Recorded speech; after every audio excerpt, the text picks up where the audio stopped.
Hello, we are live again from the Wisconsin Sports Heroics and Wisco Fanatics Facebook pages, as well as the Wisco Fanatics YouTube page.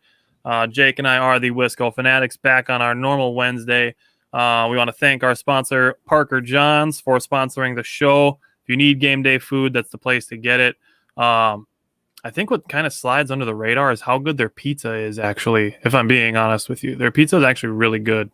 Parker John's actually started as a pizza place in Kiel, where Jake and I are from. So check out Parker John's for game day food. And we are going to start the show with Jake wishing the Green Bay Packers a happy birthday. Happy birthday. I'm not going to sing the whole song. I just wanted to say happy birthday to the most important franchise in my life and many other people's lives. 102 years old today. Green Bay Packers, man. I mean, they're tatted on my body. They're on my wall. They're on my chest. The Green Bay Packers are the greatest franchise in sports, in my opinion. 13-time champions. And I say the greatest, and I say the championships because I think football is the hardest sport. You can have your debates until you're blue in the face. It doesn't matter. I mean, some people think basketball, some people think football, some people think baseball. I mean, baseball's hard. You got to try to hit a 100-mile-an-hour fastball and then run out in the field and try not to get, a pitcher can get a line drive right to his face. Doesn't matter. To me, football is the hardest. There's a lot of things that go into it with the physicality. So Green Bay Packers, happy birthday, and thank you for making my life complete every Sunday. All right. Happy birthday, Packers, and we are going to jump into the Brewers. And we're going to start with this Brewers-Giants series, and we talked about it. We previewed it going into the weekend, and we knew we were without a bunch of players, especially bullpen guys, and unfortunately it did come back to haunt the Brewers, missing those bullpen guys, but there's some other context and stuff that we want to get into, and we're going to start with Game 1, and I will kick it to Jake to start with his thoughts from the Game 1 2-1 victory over the San Francisco Giants. Yes, sir. Brewers. 2-1, 10th inning. Brett Suter, another win. Who would have thought, right? Burns pitched great, man. Last week, McQuaid said it. He said that Burns can make it up tonight. Talking about Friday. And he had 7 innings, 4 hits, and 1 earned, and 5 Ks, and he played great. Garcia, and I'm going to hop in there real quick on that, just while you're on the subject of Burns. He survived 3 errors by the Brewers defense too. So yes. Give him credit for that, for surviving all 3 of those errors. So credit to Corbin Burns. Yeah, and still going 7. That's crazy. Yep. Garcia with the homer in the second, and then Rowdy Tellez was the hero again with the walk-off single in the 10th, scoring Garcia, and Brewers start 2-1. And right immediately after that game, I'm thinking, I'm texting you, I'm texting my dad, I'm thinking like, Brewers can take 2 out of 3, take 3 out of 3 from these guys, and we're without all our bullpen. But, and one other thing I wanted to point out is Brandon Belt hit his first of 4 home runs in the series. He was legitimately, and he hit a bad pitch in the 6th inning in Game 1. And he swung and hit a bad, it was a good pitch in terms of pitcher, but it was a bad pitch in terms of hitter. And he just manned that thing out of there. You know what? Brandon Belt has a weird swing, but the Brewers threw him the same pitch on all 4 home runs that he hit. Yep. It was an 86-mile-an-hour, change up right in the middle at the bottom of the zone. All 4 pitches that he hit home runs on were the same pitch, and I think they were all 86 miles an hour. He just golfed them out of there, man. He did, and he's got a weird swing because he's a lefty, and he's weird because lefties are weird, and the way that he swings, it just doesn't look as smooth as say Christian Yelich, who's got a really smooth swing. It looks uncomfortable, but it works for him, obviously, and it worked for the Giants to win the series. I will say, Avi Garcia has a nice swing. Yes, he does. He reached on a low and outside pitch, and he still hit it out. Now, you want to talk about a strong man. Garcia, boy, that's a grown dude. And that'll be a little bit of foreshadowing because we're going to talk about Avi being strong again later on. Oh, I'm sure we will. You mentioned Rowdy. I wanted to bring him up again really quick before we move on to Game 2. They were talking about it during the broadcast about how Rowdy Tellez hits left-handed pitching really well. So I looked into it. Rowdy Tellez actually is batting .324 against left-handed pitchers. That's So very good. usually teams will play the matchup and they'll try to bring a lefty in against a lefty just to Yep. try to give that extra split second of the batter not being able to see the pitcher throwing the ball. And, it doesn't affect Rowdy. And if anything, it makes him hit better because he's only batting 228 against righties. Well, he just needs to think of every pitcher as left-handed then, and he'd be amazing.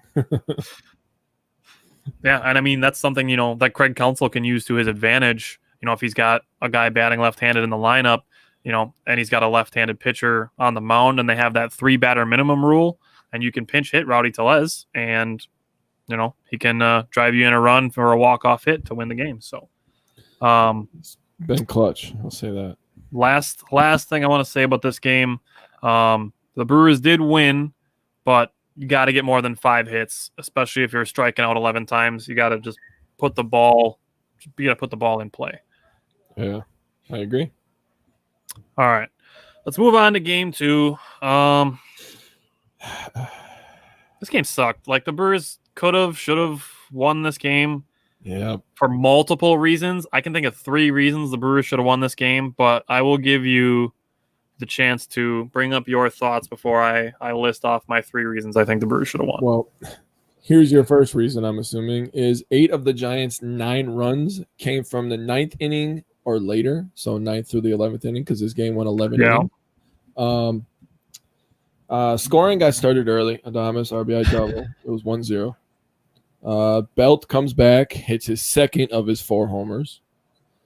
And then Kane hits a sac fly. Bryant scores on an error in the 9th inning with 2 outs left by Garcia. That's probably reason number 2, I would assume. That was number 1. Oh, number 1, okay. I mean, he looks like he just lost sight of the ball. And he just stumbles over his feet. He's trying to rush, in very little time. And obviously we saw what happened. You want to get in on this part? With that part of it, there was 2 things. First, Avi made a really nice catch earlier in the game. He really made a really nice over-the-head catch. They say in baseball, the hardest ones to catch are the ones that are hit right at you over your head. Mm-hmm. And he made that catch earlier in the game. And then what I heard on the radio was they were talking about it, that it might have hit one of the wires in the roof. So I don't know, because I haven't seen anything officially about that, whether it was from people that were there, articles written afterwards. But I did hear that on the radio that was maybe something that could have affected that ball. That's interesting, actually. I didn't hear that. Well, anyways, they tie the game right there. Bryant, error 2-2, right? Posey, RBI single, Crawford, sac fly. It's 5-2 after that. Urias comes back in the 10th, hits a 2-run homer, and then Adames ties it up 5-5. Yep. And then you go to the 11th inning. This game's starting to get crazy at this point. You're like, oh my God, people are hitting homers. Like there was no scoring up until the 9th inning. It's 2-1, just like the day before, and all of a sudden everybody just starts to okay, you're going to score, you're going to score, you're going to score, right? Well, 11th inning, Wade Jr., who had a really good series against us as well, also with Brandon Belt, hits an RBI single, 6-5. Wade's on base. Belt hits his 3rd of 4th home runs. And Bryant gets an RBI double. It's 9-5 at that point. In the 11th, Kane singled to right center, made it 9-6, and that's where the scoring stopped. I mean, I think Woody had a pretty good outing, despite all this. I mean, 6 innings, 6 hits, 1 earned run, 8 Ks. I mean, pointing out all the good stuff, obviously, but he had a good enough outing. That's a good quality start from, your ace, where you should win that game. And, that's just been Woodruff's year, to be completely honest with you. That's really been his luck. So you highlighted what was the 11th inning and the 10th inning. The Brewers were playing up on defense to try to get a force out at home plate. Now, I have the benefit of hindsight, knowing that the Brewers are going to score in the bottom of the inning, but had Craig Counsell been willing to give up a run in exchange for a double play, the Brewers could have gotten out of that inning, giving up less than 3 runs, and then would have won in the bottom of the 10th inning. Now, like I said, I have the benefit of hindsight, so I know that the Brewers were going to score 3 runs in the bottom of the 10th. True. So, giving up 1 in the top of the 10th, the Brewers could have won that game 5-3. again, I have the benefit of hindsight, so I know that the Brewers were going to score 3, but a ball hit right up the middle that normally would be a double play ball for a shortstop was too fast to handle because Willy Adames is already standing on the infield grass. So it's an unfortunate thing, but I mean, props to the Giants for doing what they needed to do to win the game. Yeah. The other things that I want to say, 6 runners stranded in scoring position. That was my number 2 reason the Brewers should have won this game, was the 6 runners stranded in scoring position. You mentioned it. The game was 2-1 going into, the 9th inning, 10th inning, 11th inning. Mm. You plate a third of those guys and you win. Yep. So what I made a post in the Brewers group the other day was that Avi Garcia didn't single-handedly lose the game on Saturday, because I saw a lot of people ripping Avi for losing that last fly ball. Now, obviously, if he makes that catch, the game is over, but the Brewers could have won that game way before it even got to that point. That always bothers me when people do that. Oh, the last play of the game. Oh, yeah, we lost exactly. because of that. What about all the stuff that happened, the entire game before that? And that's why I wanted to offer a bunch of context here. And then you mentioned it, this game was tight going into the late innings. We talked about it. We said it a whole bunch of times when we previewed the series that the Brewers bullpen is ravaged. So it was Gustavi, Hader, Strickland, Cousins, all missing from the Brewers bullpen. We had to claim Sal Romano from the Cincinnati Reds after he was DFA'd by them, and pick him up and just toss him in there because didn't have anybody else. And, he's the one that gets the loss. But the other guy that pitched out of the bullpen for the Brewers is Miguel Sanchez. He's actually been pretty solid for the Brewers. His last 5 outings have all been scoreless. And he only gave up 2 runs. He gave up 2 runs in this game.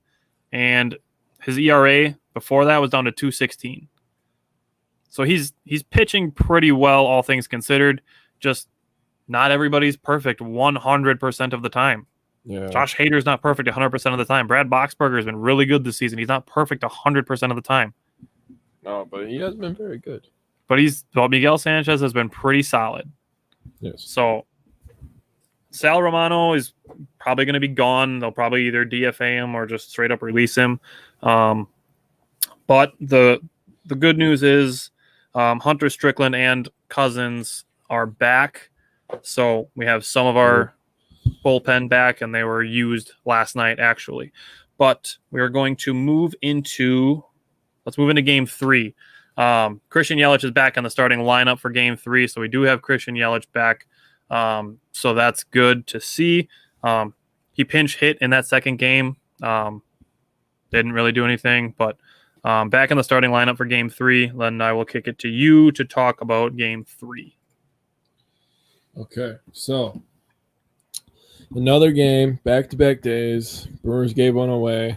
A little bit banged up, We can use that excuse all we want, but you still got to play the game, right? Rough. He had a homer for the Giants to make it 1-0. Yeah. Narvaez, 2-run homer, make it 2-1 in the 4th. 5th inning, Wong with an RBI single, 3-1. Crawford, another guy for the Giants, who is the Giants are just full of these players that are just like seasoned vets who were like really, really good a couple of years ago, and now people like kind of forgot about them, but like they're still really good baseball players. Joe Panic like disappeared off the face of the earth. You know that the Giants have the oldest team in baseball? I did know that, actually. Evan Longoria contributes to that. Do you know what the Brewers are ranked? I would guess somewhere in the middle of the pack, maybe towards the younger side. They are 25th. Brewers are very young. Damn. Yes. Oh, wow. I knew something about the Brewers you didn't know. I feel the rest of the day is good. I'm accomplished. I am accomplished. All right. Let's go. Only took us 2/3 of the way through the season to get Jake up on his baseball knowledge. All right. Let's go, baby. I'm going to take that as a victory for me, too, because I got Jake to get some baseball knowledge out. Let's go. All right. Hockey's next. Hey, I'm going to get into hockey now. It'll happen. If one of the followers on the show is a huge hockey fan and you want to educate me because I don't know a lot of the rules, please go ahead and just slide right into my DMs and teach me all about hockey. Back to the Brewers, giving game 3 away. I was at Crawford, sac fly, 6th inning. Bottom of the 6th, Escobar scores on a wild pitch. It was 4-2 at that point. I just got home from work, and that was one of the first plays that I saw. Then you know what happened in the 7th inning. Brandon Belt happened for the 4th time in 3 days.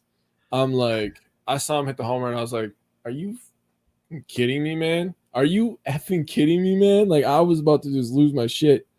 And then 8th inning, Estella with an RBI single to center, and it's 5-4. And, the thing about this game that really, I'm going to say, pissed me off, and me and you were texting, is Brett Anderson was just dealing, man. He was dealing. 5 innings, 5 hits, 1 earned. Brett Anderson was going nuts, and then, he started limping in the dugout, and you text me right away. He's like, fuck, he's hurt. And I'm like, oh, man. And he could have won another inning or two. We don't know. He could have won another inning. He was only at 63 pitches. He could have easily gone at least another inning. Yeah, he was dealing, man. Who knows what happens if he doesn't get hurt? I mean, Norris comes in, gives up 2 earned. Boxberger, 2 hits, 1 earned. I mean, it sucks, but I definitely feel like the Brewers should have, if they would have had Josh Hader, I think they would have won the 2nd game. And the way that they played in this 3rd game, if Anderson didn't get hurt, I think we would have won all 3. I really believe that. Yep, and that's why we're going to talk. I think I'm going to have some of my co-writers and perhaps my editor that I do Brewers writing for Fansided. I think I'm going to have them join the show in early September after the Brewers play the Giants again. So we can kind of talk about what's different between this first Giants series and the second Giants series, aside from players being healthy, and then try to do like a little playoff primer for the Brewers, and what it'll take for them to succeed in the playoffs. I like that.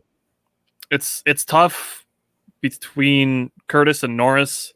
That you got thrown into a game. It's always hard for a pitcher to come into a game that he wasn't expecting to come into when a starter gets hurt. So it's unfortunate, and the Norris walk, it did come back to bite him. The Brewers, you just mentioned it. They're a young team, but they got to keep the walks down because it's hurting them. It hurts them often.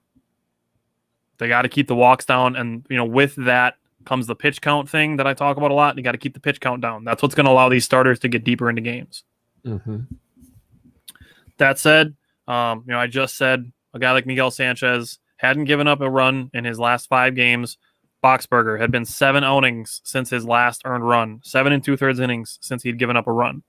That's very good.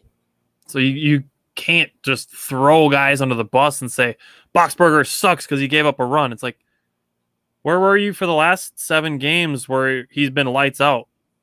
They weren't watching, obviously. I get that the Brewers have 3 really damn good starting pitchers, but that doesn't mean that the rest of the pitching staff for the Brewers isn't contributing. Right. I texted you right away when this happened. Jackie Bradley Jr. batting in this game. First pitch he takes, it's on the inner third of the plate, right in the wheelhouse for a lefty. Second pitch he takes, right down the middle. And then the third pitch he swings at, just nowhere near the strike zone. And I texted you that he's got to not be afraid to take, an early aggressive approach and take one of those inside pitches and rip it down the right field line. Yeah, he really does, man. He can do that, and he's got the speed, so he can instantly turn that into extra bases. And the Brewers could have had the leadoff run on, or the tying run on, and then this thing here, no base runners until Yelich got a walk in the 4th inning. Like that sucks. Like, you got to have, they scored in the 4th, the 5th, and the 6th innings, and then only 1 base runner in the 7th, 8th, and 9th innings. And that was Eduardo Escobar, who got on base to lead off an inning. Rowdy Tellez hit a deep fly ball that Escobar thought was either going to get down or out, and then had to turn around and run back to first base, and he didn't touch second base on his way back. Got tagged out at second base. and it sucked. Yeah, I mean, just ruined the chances for the Brewers to get back into that game. Omar Narvaez launched another home run, so there was that. And then the discussion with Christian Yelich. Now, I've had this discussion probably 15 times in the last month that Yelich needs to stay at the top of the lineup. I keep seeing people saying, move him down to 6, 7, 8, send him to AAA to figure this out, move him down in the lineup. Like, he's still getting on base. I think right now he's at like 38% of the time. So a guy that gets on base that frequently, I talked about this maybe a month or two ago, that his walk rate is the highest it's been in his career, and his strikeout rate is higher than it's been in his career, which tells me that he's not seeing a lot of good pitches. Yep. But he's still getting on base. So you need to have that guy batting towards the top of the order so that the middle of your lineup, batting behind him, can drive him in. Yes. Because, he's getting on base, he's just not hitting. So you need to put him in a position where he can still help the team. And that's what happened last night, was that he was put in the leadoff spot, which I like. And I hope it happens more often because Yelich is still getting on base a lot. And then you have guys behind him like Willy Adames and Omar Narvaez and Eduardo Escobar and Colton Wong and even Luis Urias, who's towards the top of the team in RBI. So that said, Yelich needs to stay towards the top of the lineup. And let's move into the Cubs series. Hashtag get a roof. I saw you say that. Was funny. So Monday's game gets rained out. Yep. They switch to a doubleheader on Tuesday, and they play the first game, and then they start the second game and gets rain delayed, cutting short Aaron Ashby's second career start, which is kind of a bummer. But let's start with game one, and Jake, give me your thoughts on game one. My thoughts on game one. All right. Freddie Peralta is a very good pitcher. I got a stat for you about Freddie. I know. I'm waiting for it.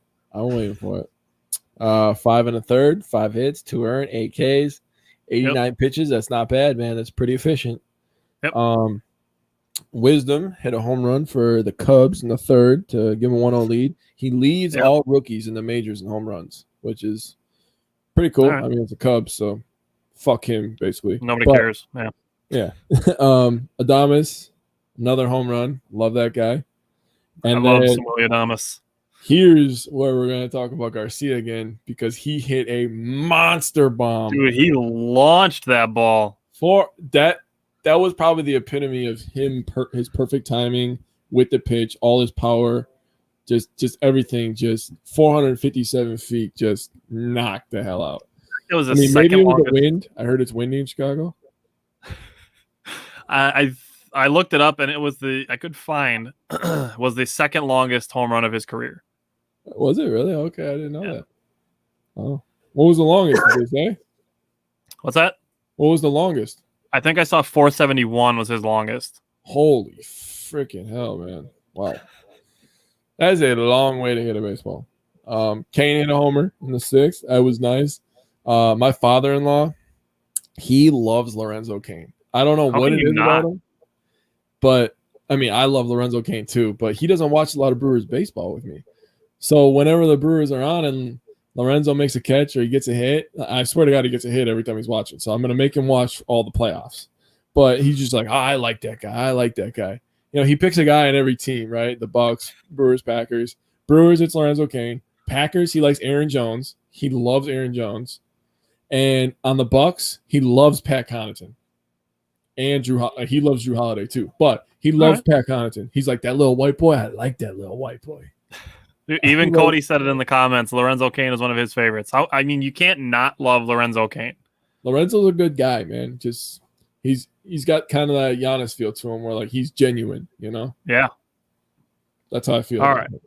So the Brewers did score all 4 of their runs off the home run. Long ball, baby. So I gotta say, okay, so the Cubs took the lead in this game, and it came off of a bases loaded walk by Patrick Wisdom. And I don't know what his deal was, why he felt the need to stare at Freddie Peralta as he drew his walk. Okay, good for you. It's not like he threw at you or something, or I don't know. I don't know what his deal was, but that's when the Brewers came back and took the lead in the bottom of that inning.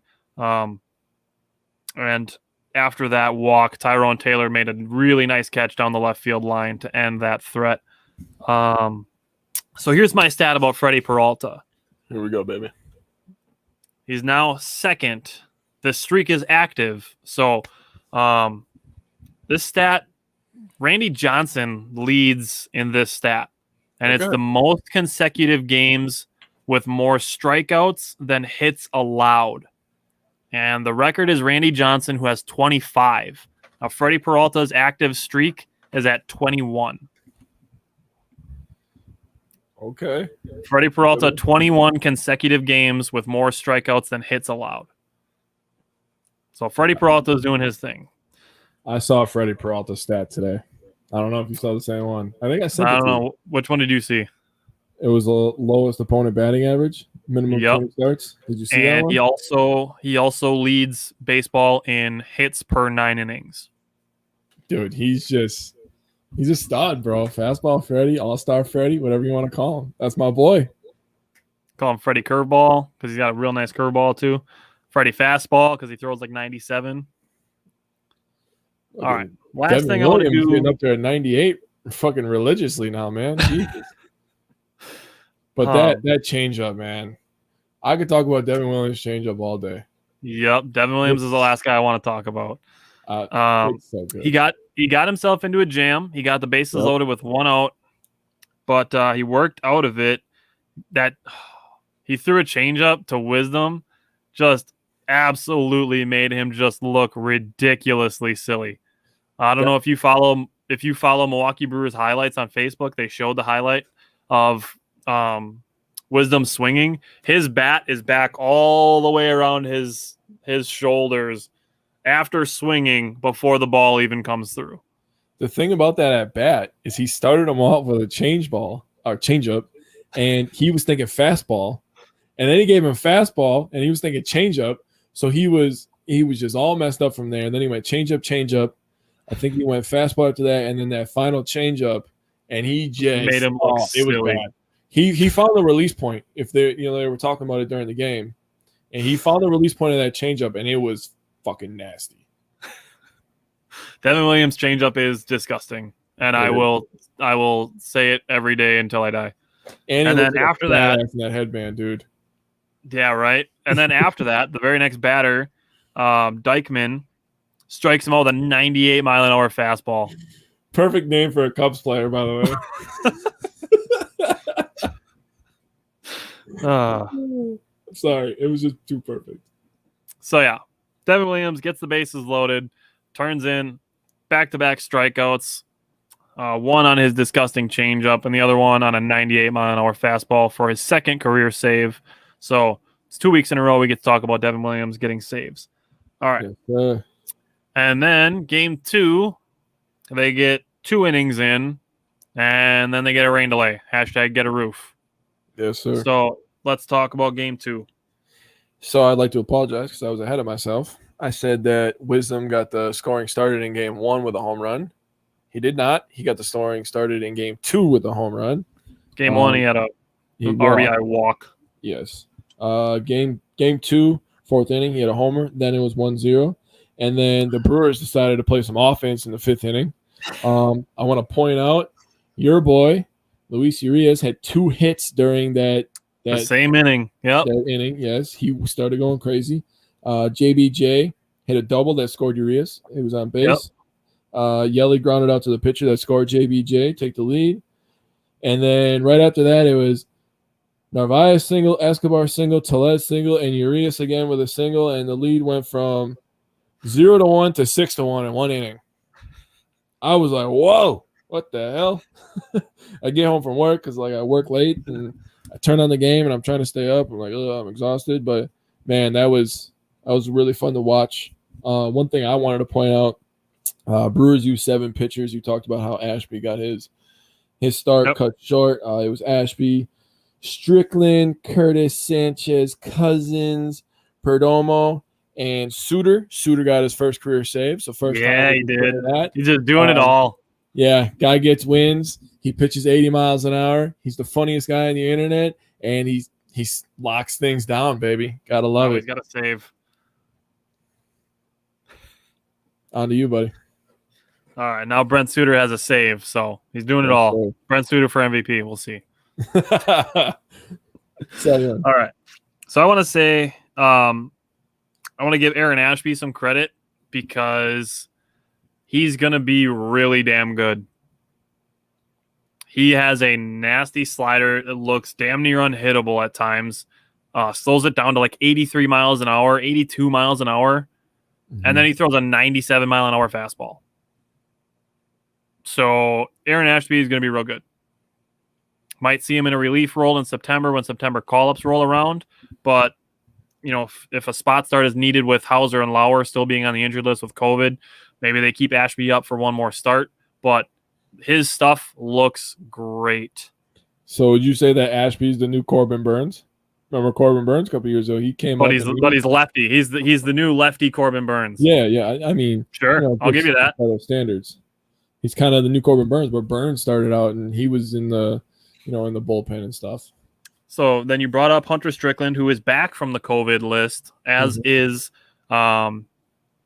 Cousins. So having those two back helps the bullpen. Hunter Strickland came in after Aaron Ashby, and he was throwing nasty sliders. He was striking dudes out with his sliders, and he was prompted for a substance check after striking out 3 batters in an inning, all in his nasty sliders that he was throwing. Yeah, the umpires checked him for substances after that. That's funny. And Jackie Bradley Jr. finally hit an inside pitch. You mentioned that. The way to like compliment the pitcher is like you throw so much nasty stuff. Right? Yeah. Your stuff moves too much. You got to be doing something illegal. I didn't mean to cut you off. I just wanted to ask. But then yes, Jackie Bradley Jr. finally hit an inside pitch and he ripped a double that almost cleared the fence.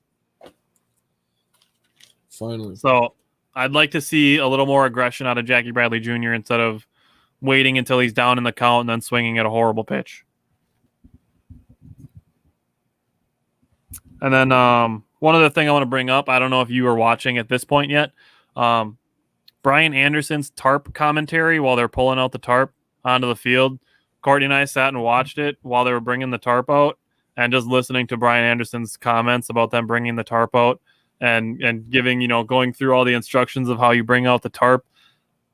I was laughing so hard because he's, you know, giving the whole rundown of bringing out the tarp.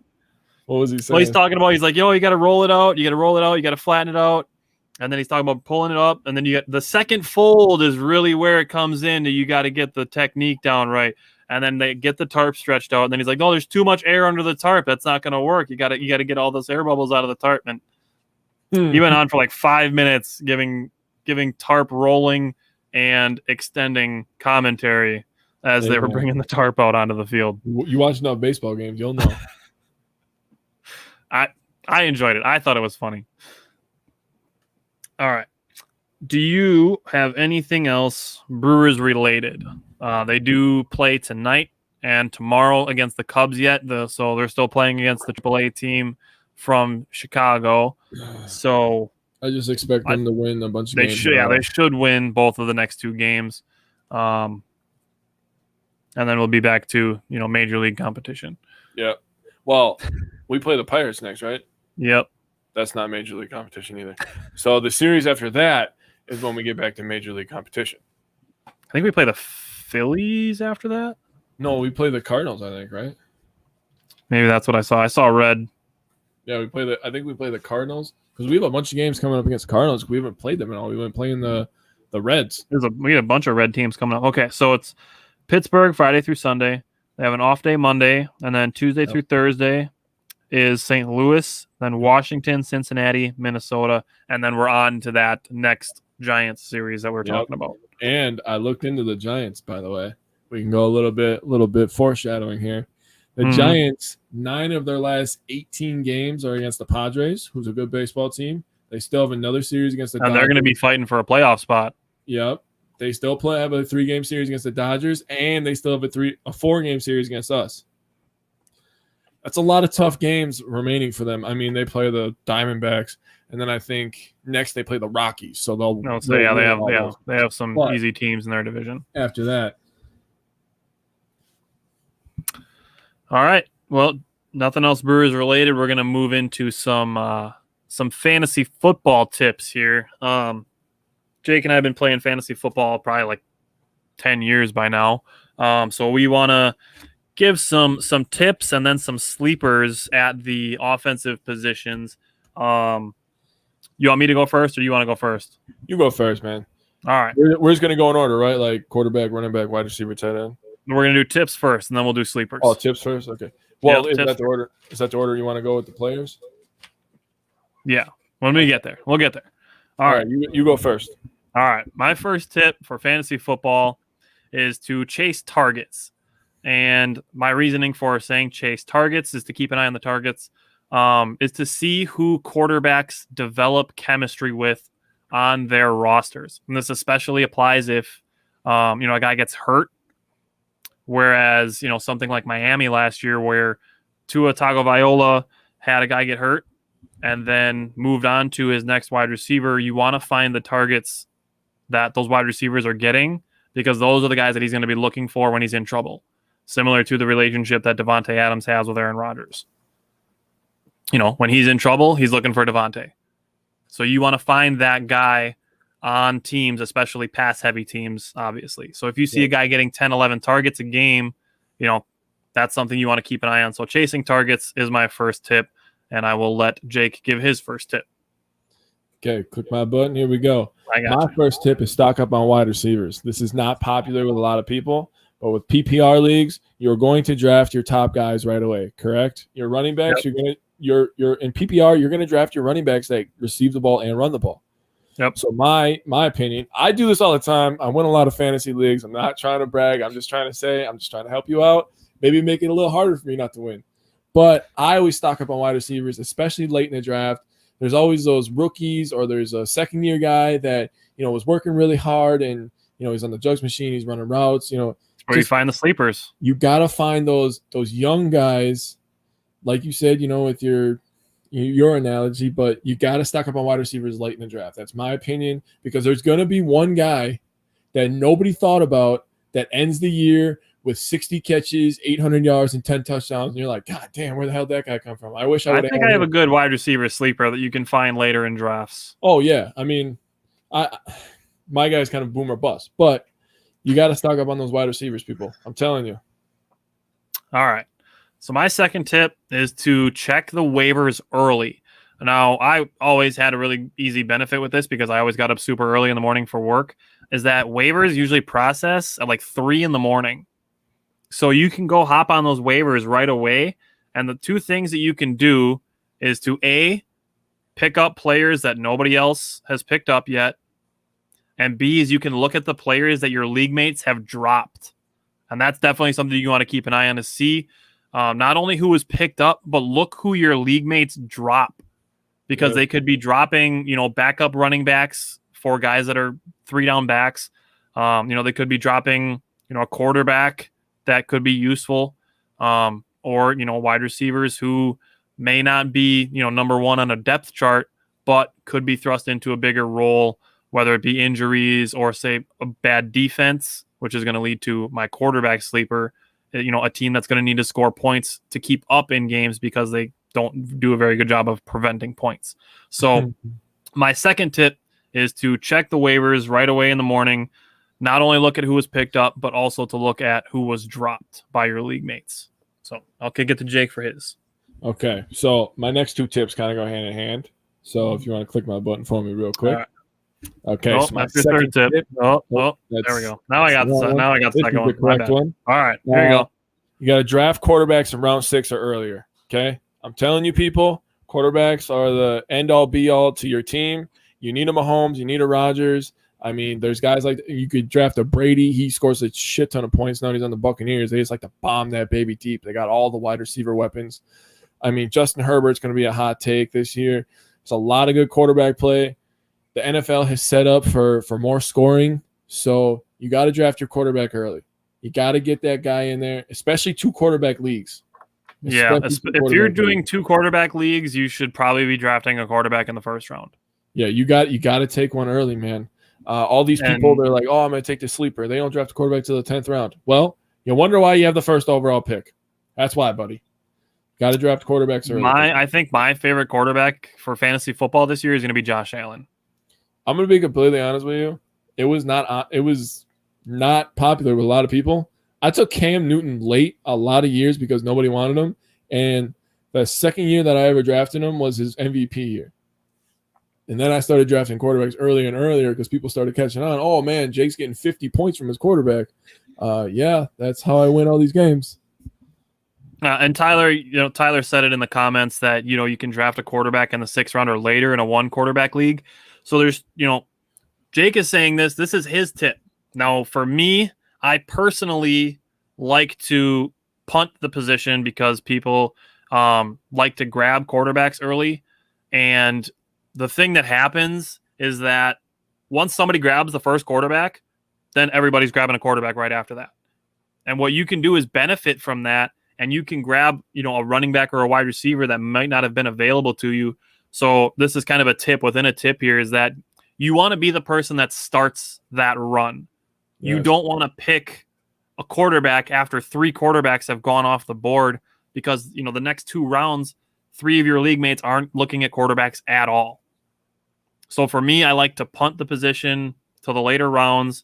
And, I'll give a guy that I would say you could look at later in the draft. But you don't, it's a good tip if you're going to grab one of the top guys. If you're in the 3rd round and a guy like Aaron Rodgers is available, take Aaron Rodgers. If not, and a bunch of quarterbacks go, hold off. You can get a good guy later in the draft.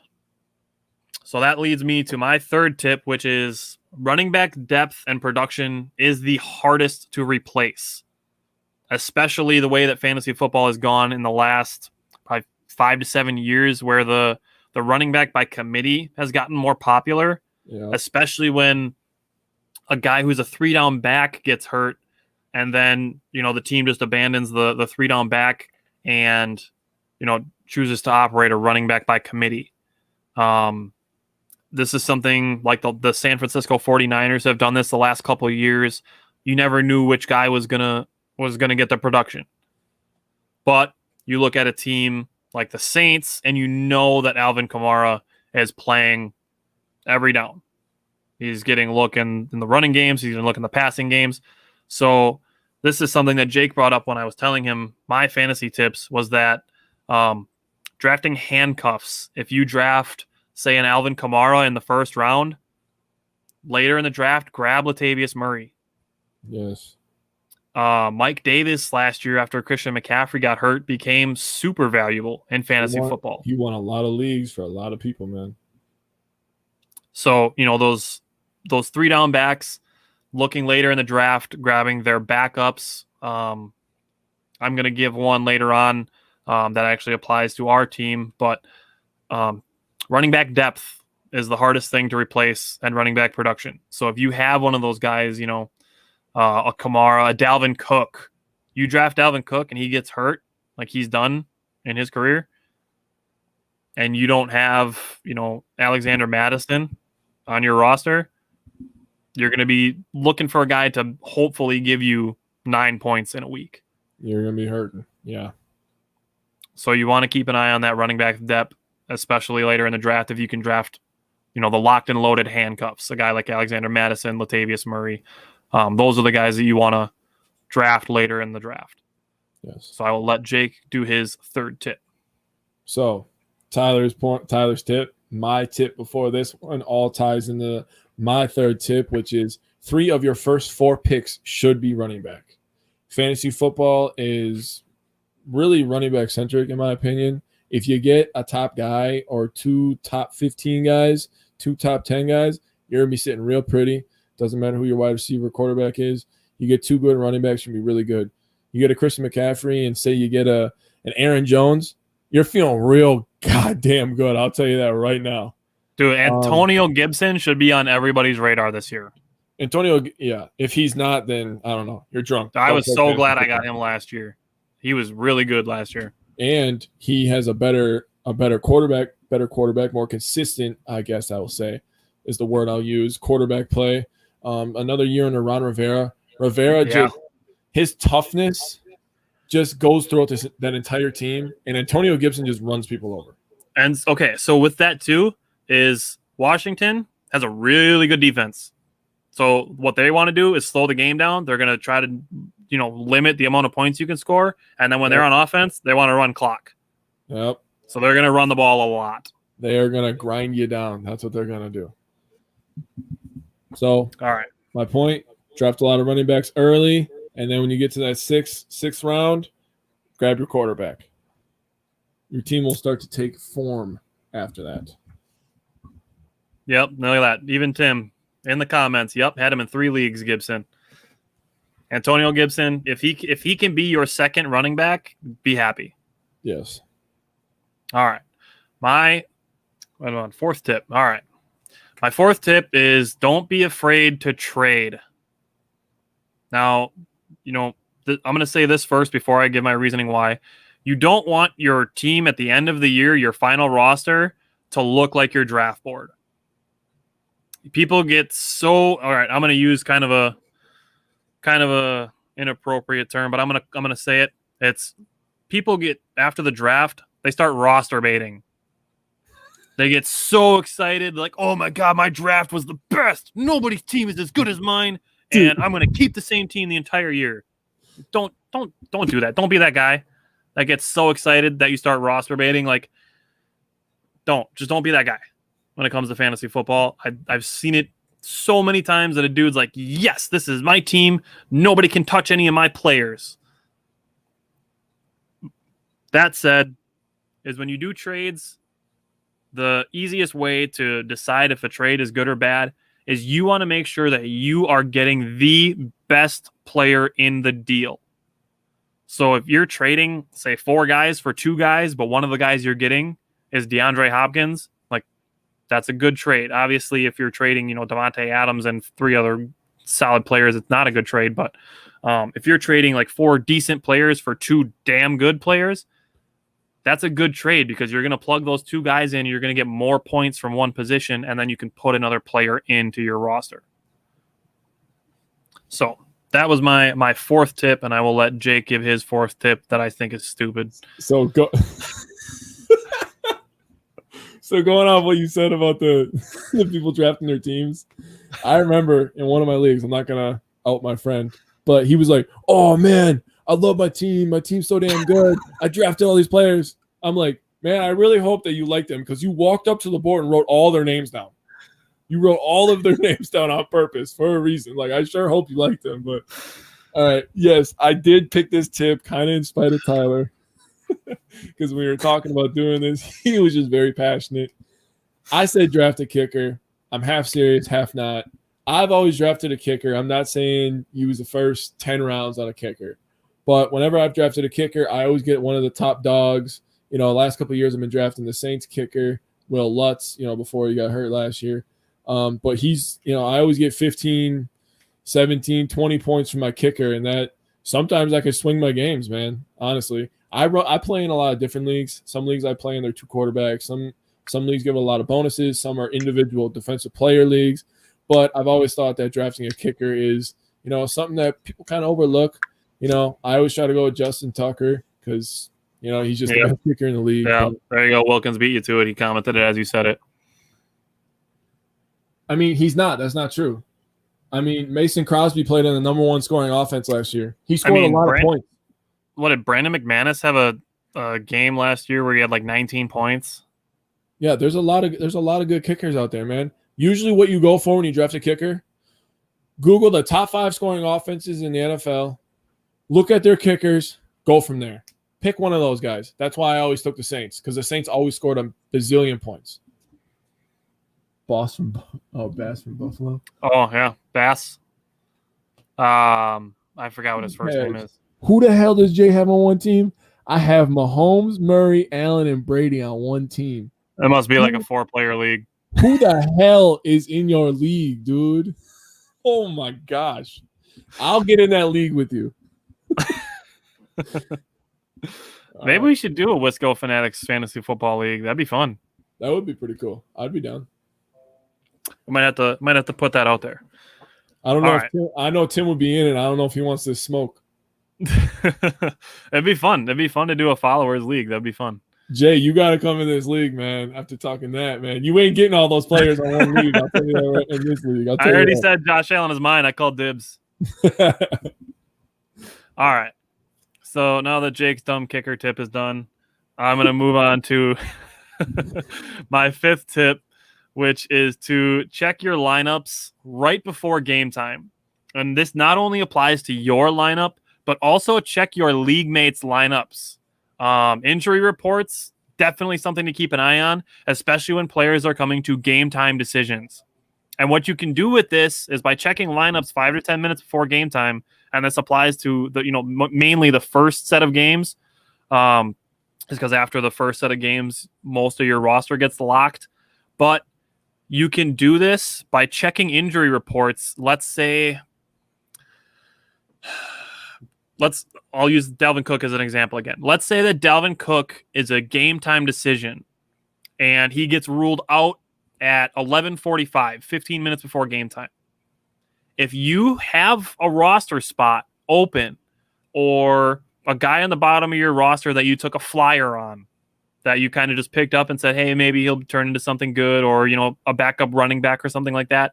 If you can go and grab Alexander Mattison 15 minutes before game time of Dalvin Cook getting ruled out of a game, you can not only, potentially plug him into your lineup if you, have flex positions or, you need a running back that week.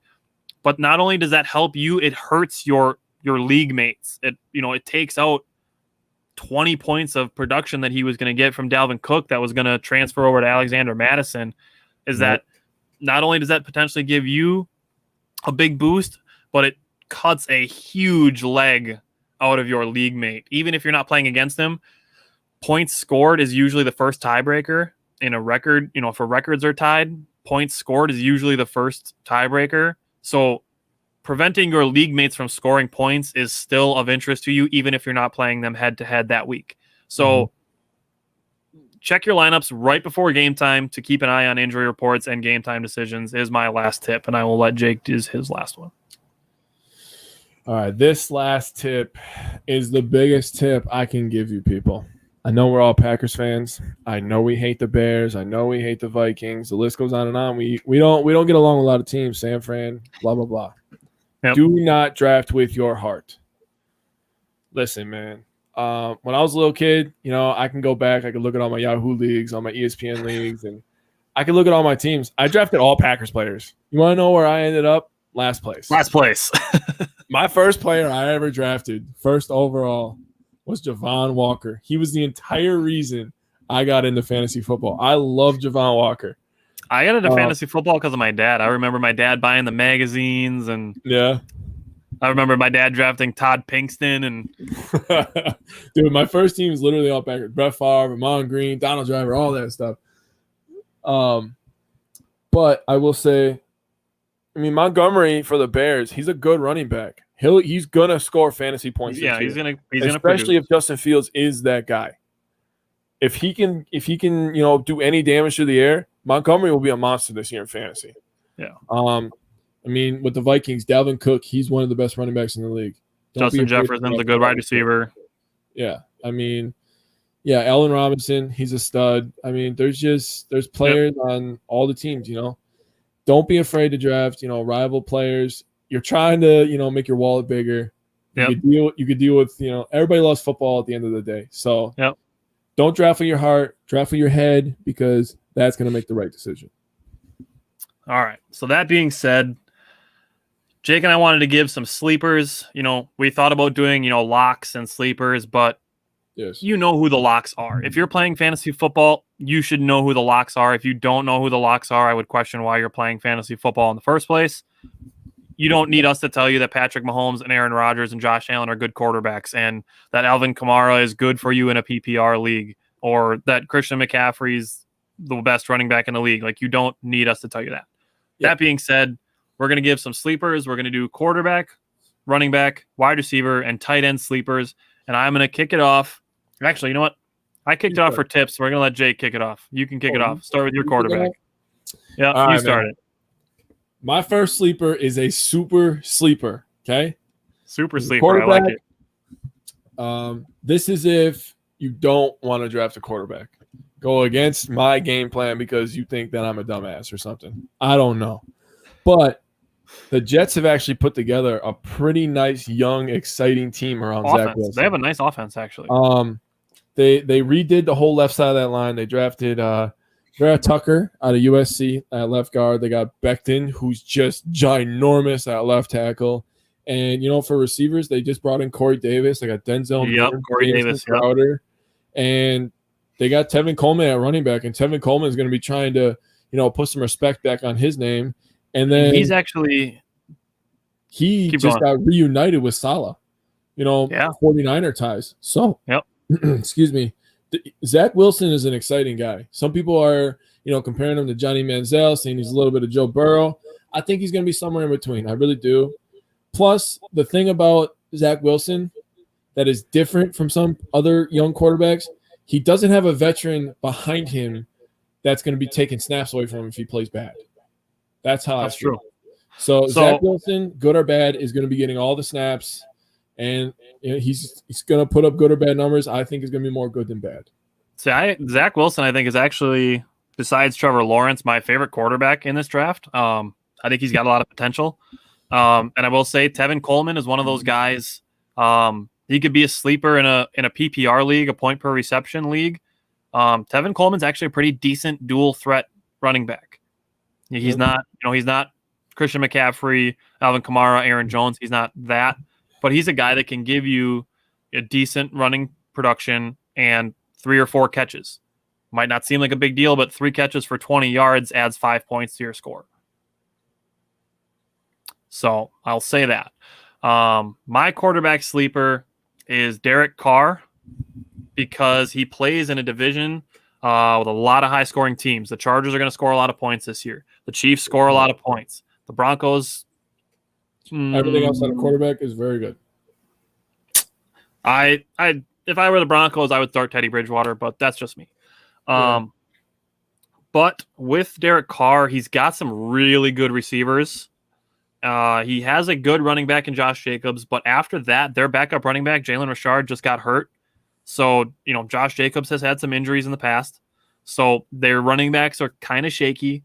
They have great wide receivers, and they have a top 3 tight end in Darren Waller. Now, all of that coupled with the fact that they do not have a good defense. They have a bottom third of the league defense, so they're going to give up a lot of points.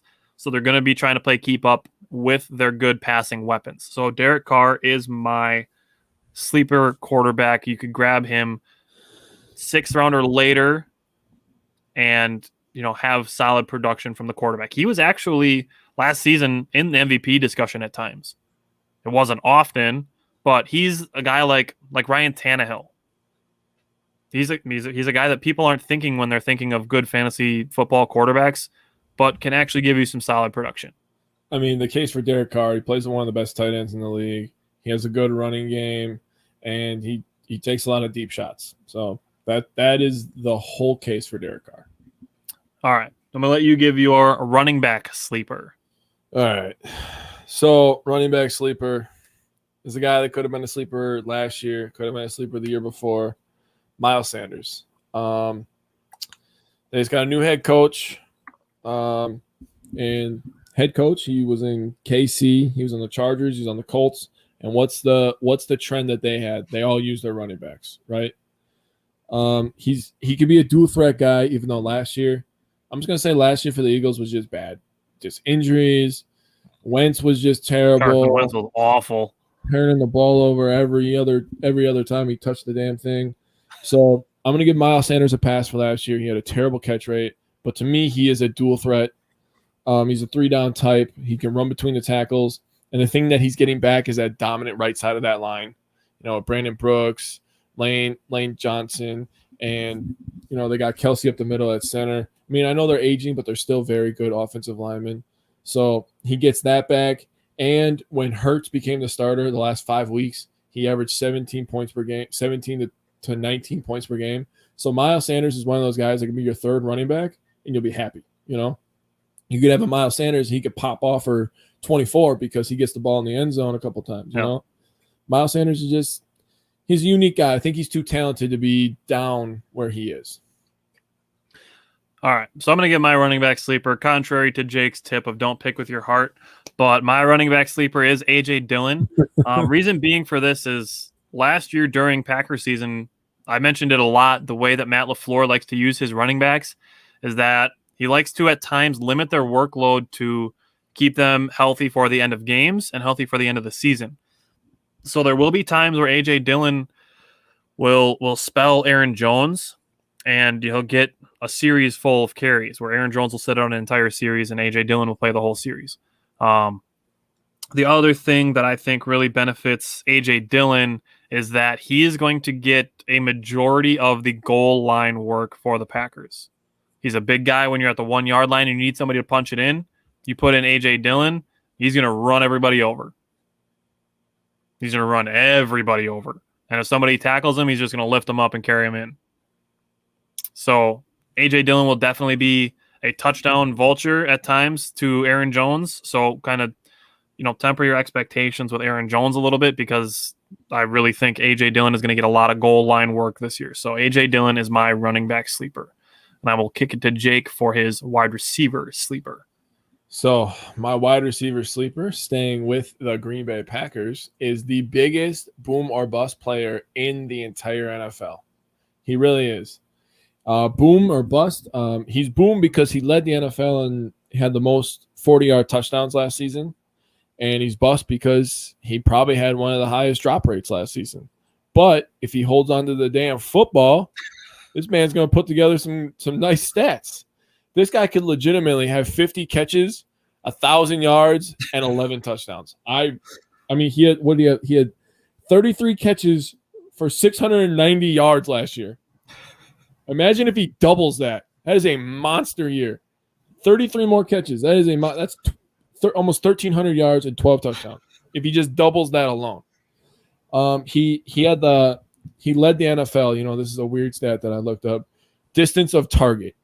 He had the highest distance of target in the NFL at 18.2. Yep. He simply just has to hold on to the ball, and he'll be a premier fantasy wide receiver. With that being said, I was doing some research on wide receivers, and I really wanted to give you two. And my boy Wilkins is in the comments, and he got a little ahead of me because my second sleeper is Elijah Moore from the Jets. Okay. I had Zach Wilson, quarterback Jets. Elijah Moore, everything I've been hearing about Elijah Moore has been nothing but good. OBJ signed off on him, obviously one of the top wide receivers in the league. A.J. Brown, another guy. He said he'd bet his game checks that Elijah Moore would win Rookie of the Year. Elijah Moore looks the part. He's a smart guy. He's got a good head on his shoulders.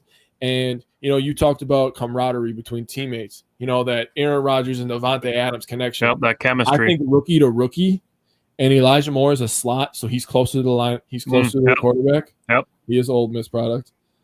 I think Elijah Moore is going to be a guy that you can snag late in the draft because he's a rookie. Go back to my point about drafting a ton of wide receivers late in the draft. Yep. And he's just a guy you can throw in there. And the thing that really, really got to me, and this is where it's going to really hit the nail on the head, I thought of Burrow and Higgins last year. T. Higgins. They were connecting last year. I drafted Burrow. I drafted T. Higgins. And obviously Burrow ended up getting hurt. T. Higgins still did all right. But he was a monster with Burrow in there, man. And they really, really had a good connection. So Elijah Moore, remember that name? And MVS, he's a guy you can draft. You could probably pick MVS up off the free agency after the draft. You probably can. Yeah. Because nobody's going to draft him. But those are two guys right there that if you stash those guys on your bench and they start getting hot, first couple of weeks, that can help you win the league. See, and the other thing you can do with that is this kind of ties into one of my tips. Let's say Marquez Valdez-Scantling has a game where he has 3 catches for 85 yards and a touchdown. Trade him the next day. Use him to bait for a trade. Use, a boom bust player to grab a good wide receiver. I'm trying to think of an example of somebody. You're not going to get DeAndre Hopkins for MVS after 1 week of boom. But let's say a Tyler Lockett, for example. If you could pair MVS with a receiver or a running back and trade for a guy like Tyler Lockett, who's a really solid, consistent receiver and was, when we did some receiver rankings, a potentially top 5, top 10 wide receiver at times last year. Use the boom production that you get from these boom bust guys and trade them for consistent players. Yep. Take advantage of the recency bias that people have. So my wide receiver sleeper, he really embodies the term sleeper because I really don't think he's going to be on a lot of people's radars. But he's on mine for a few reasons. One, I think Josh Allen's going to have an MVP year. I really think Josh Allen is going to be probably top 2 or 3 as far as MVP is concerned. He has Stephon Diggs, so there's going to be a lot of attention on the other side. My sleeper wide receiver is Isaiah McKenzie. He came on kind of late last year. So being opposite of Stephon Diggs, there's going to be a lot of attention on the other side of the ball, which means he gets to go against second string, third string cornerbacks. And the other thing that can create a lot of opportunity for Isaiah McKenzie is if Cole Beasley ends up not playing. Because Cole Beasley has had some pretty hard stances on the COVID vaccine. So if he chooses not to play this year because he doesn't want to get the vaccine, that could open up a huge door for a guy like Isaiah McKenzie. Now, Jake was just talking about MVS. If he can't hold on to the ball, you're going to get bust. Last year, Isaiah McKenzie had 34 targets. He had 30 receptions. That's very good. He holds on to the ball. And the last thing with Isaiah McKenzie is he runs a 4.42 40. That is fast. So he's fast. He holds on to the ball. He plays with a gunslinger who I think is going to have a huge year. And he's going to be on a good offense that passes a lot. So Isaiah McKenzie is my wide receiver sleeper. If you can grab him late in a draft, Gabriel Davis as well, guys from that offense, if besides Stephon Diggs, who's probably going to be a first round pick, if you can grab some of those other wide receivers, especially if Cole Beasley is not going to play because of his stance on the vaccine, definitely take an eye on some other Buffalo Bills wide receivers. Terrence Marshall's a huge sleeper, Tim. So let's go to tight ends. All right, do it up. So first thing I'm going to say, even though Tyler said we don't have to tell you to draft people, draft Kyle Pitts.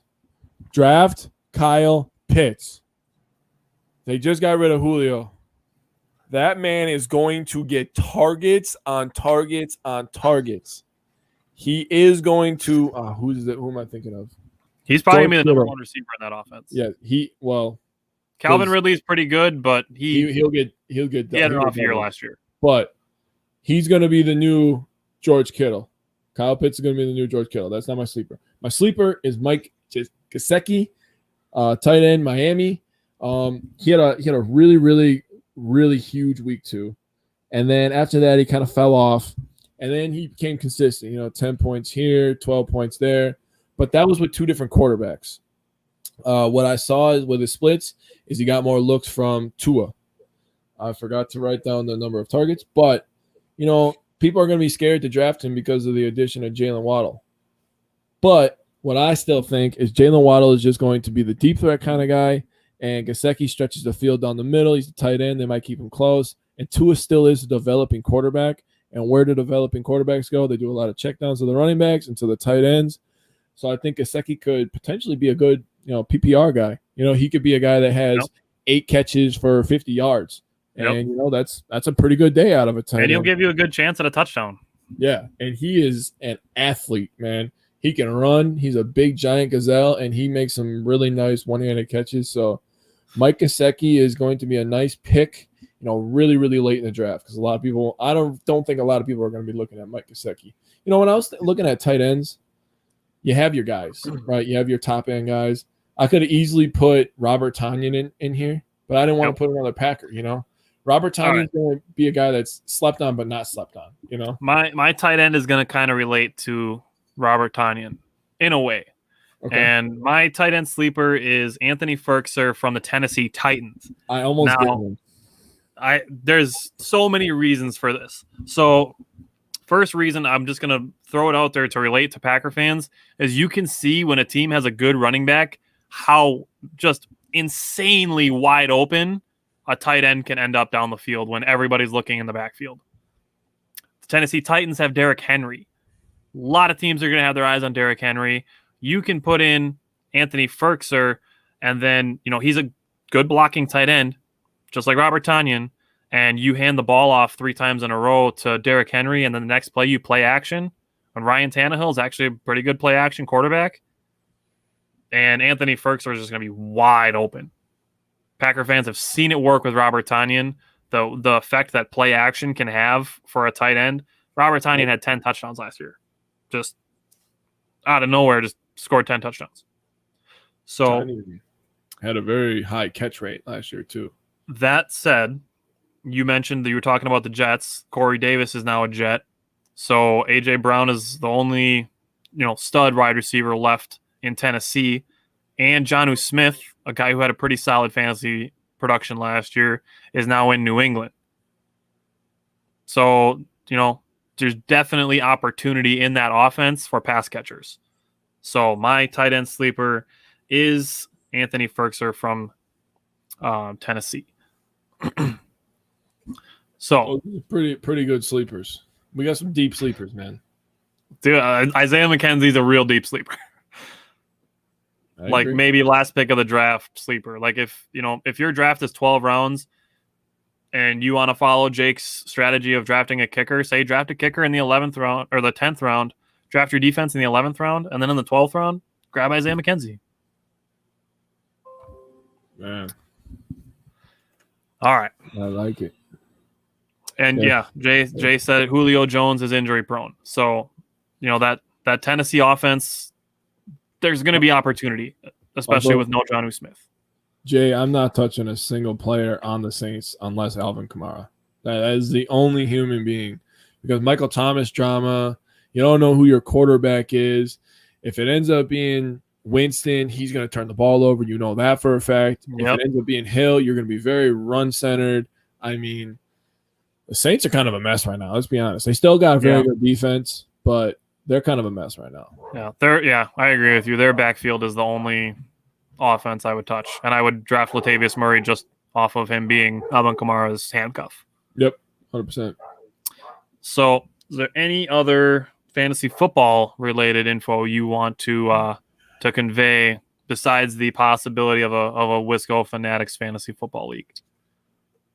No. No, I don't got anything else. Yes, no, maybe. No. All right. So the last thing I want to do on the show today is to give a Jordan Nwora public service announcement. If I see one more person say that Jordan Nwora deserves starter minutes this year, I'm going to lose my shit. I'm going to lose it. I love Jordan Nwora. I think he's got the tools to be a really good player. Jake made a really good comparison. I'll let him give it in a minute. But second-round picks don't go from raw prospect to sixth man in one offseason. People see that Jordan Nwora had 30 points and did add 8 rebounds and 6 assists, so that's a very encouraging sign. He's playing Summer League. He took 28 shots to get to his 30 points. And he shot 4 from 13 on three-pointers. That's 31%. Bucks average around 38 to 39%. So Jordan Nwora has time in the rest of Summer League and in the preseason and training camp to make an impression with his three-point shooting and then potentially step into a Bryn Forbes type role where you can bring him in to just basically camp out on the three-point line, but he's got to up his three-point percentage if he wants that to happen. Being in Summer League or on the Nigerian national team where he's featured and scoring points by being a volume scorer is not going to crack him into the lineup, into the rotation, giving him playoff minutes. He's not going to be the first guy off the bench. Just not that time yet. Next season, we can maybe have this conversation, but he's got to improve on defense. He's got to get stronger, and he's got to up his three-point percentage if he wants serious rotation minutes. And with him, needing to bulk up a little bit, He is 6'7", so he's got an NBA body, and I will Yeah. let Jake give his comparison that he made with Jordan Nwora because I think it's a good one. Okay, I will say I know the NBA has changed, since this other player was a young player and in the G League and stuff like that. It's a little bit more opened up, and Nwora plays into that. But my comparison was Chris Middleton. I mean, Middleton came in as a second-round pick. He showed flashes. He was a big, long guy, 6'7", 6'8", and he had an outside shot, and he had very little defense. And look what Chris Middleton has turned into now today, a two-time All-Star, two-way player, and he's just making clutch fadeaway buckets in the finals. Now he's a champion. Yeah, and he's Jordan Nwora is too. And gold medalist. Let's not forget that. And gold medalist. He's a gold medalist. So I think Jordan Nwora should continue on this path, get some play time, take advantage of his opportunity. And Tyler and I were talking, and he will get plenty of run in the beginning of the season because the season just ended, and they're going to go back to the regular schedule. So the season's right around the corner. They're not going to want to burn out their guys again because we're a championship team. So, he's going to get plenty of run, and, another thing I said to Tyler is when Council has his bullpen days, like Tyler likes to call them, and it's brilliant. Yep. The Bucks, Budenholzer likes to do that too, where he's just like, hey, listen, you guys, the starting five, sit your butts down. We're going to let the bullpen carry us today, like against trash teams like the Bulls. And we're just going to let the bullpen carry us today. And that's when Nwora can go off for 35 points and show us what he's made of. Yeah. But I do like that he's trying to create a little bit more off the dribble. That's nice. Yeah. I agree. Because, if he can get into a position where, Giannis can drive and kick to him and he can do a pump fake and take a couple dribbles and shoot a wide open mid-range shot. Like Jordan Nwora, he has a great shot and he's confident when he shoots. Yes. Love to see it. But he's definitely not ready to start. He's not starting at shooting guard, so put that out of your mind. I think Grayson Allen's probably going to be the starting shooting guard at the beginning of the year because I think they traded for him thinking that Dante's not going to be ready. And he's not going to be the sixth man.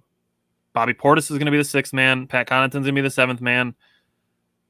If Jordan Nwora impresses the rest of Summer League training camp and the preseason, he will have a chance to come in after that. He's not jumping over Pat Connaughton. He's not jumping over Bobby Portis. And as far as rotations go, at this point, he's not going to be over George Hill, and he's probably not going to be over Semi Ojeleye because Semi Ojeleye is a proven defender, and he can shoot the corner three. Yeah, he can shoot all threes. He's not just a corner three-point shooter. Well, he's shown that he can be that PJ Tucker type threat where you can camp him in the corner and then use him on defense. So he's probably looking at like 10th man right now. Hey, he's suiting but up. There's opportunity. More than there's opportunity. Yeah. So that's where I'm at with Jordan Nwora. Just calm down. I know he's playing well in Summer League, but you got to keep in context. Just came off a championship. A raw prospect from the second round is not cracking the rotation in his second year. This is a PSA for all Wisconsin fans. Yes, we like to compete. Yes, we want to win. We also have to prepare for the future. So Jordan Nwora is part of that preparation for 5, 6, 7 years from now. So let's just enjoy prime Giannis, and we still have prime Middleton and prime Holiday right now. Let's enjoy these championship years, and then when Jordan Nwora is ready to step into that Chris Middleton role, when Giannis is a little bit older in a few years, then he can do that. Right now we have a really great team, but we have a really solid young core in the three players of Jordan Nwora, Mamadi Diakite, and Sandru Mamu. I'm not going to say the rest of his last name. It's hard. Dude, and I told Tyler, I said, Mamu and Nwora, they play perfect off each other. They do. Because Sandro, he's a big guard, kind of. He's got that feel to him where he can create off the dribble, and he's a very good passer, and you can just run Nwora off all these screens, flare screens, elevator screens, and you can just get him wide open for three-pointers. And then you can just have Diakite cutting off that screen back door and throw that lob, baby. Oh, I can already see the future, baby. Yeah.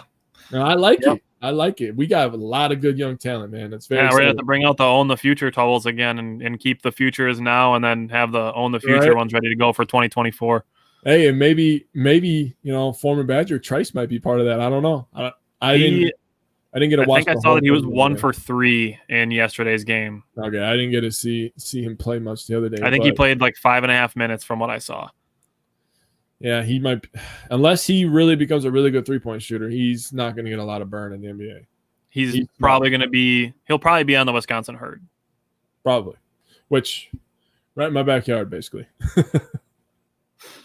All right, man. You got anything else? One thing I wanted to say. Very, very excited to watch Jordan Love this weekend. First football game in 600 some odd days. I saw the stats today. It's crazy. Let's not freak out. Another PSA for Wisconsin fans. Yeah, that's a good. Yeah, let's not freak out if he doesn't look good. Okay, he hasn't played football in a long time. He didn't even suit up for us in the regular season last year. Had no preseason, barely any training camp. Like, this is his first real run. He's kind of a rookie. We got to treat him like that. So, and he was a raw prospect coming in. Let's give him some time. I kind of hope that LaFleur kind of just lets him rip, baby. Yeah. Jordan, go out there, full throttle. Let's throw some deep balls. And DeAndre Tompkins, baby, number 6 wide receiver. I like him. I think that's a sleeper on the Packers to make the roster. So we'll see what's going on with that. So maybe next week after the first preseason game happens, we'll have to maybe give some preseason players that might make the roster type. I like it. Type segment. Like, and then probably soon in the next week or two, we will probably be doing sort of a primer for Badger football because college football is coming back soon too. So excited for that as well. But if you got nothing else, I will see you Friday. All right, buddy. Hey, I wanted to say one last thing. This is the last thing I got to say on the show. Everybody that follows this show, whether you listen to it now, tomorrow, or Friday, at some point during that day, I need everybody to wish my man, Tyler Schickert, a happy birthday. Oh, look at that. He's going to join the 28 club. I've been in it for almost a year. He joins the 28 club, then I joined the 29 club not far after.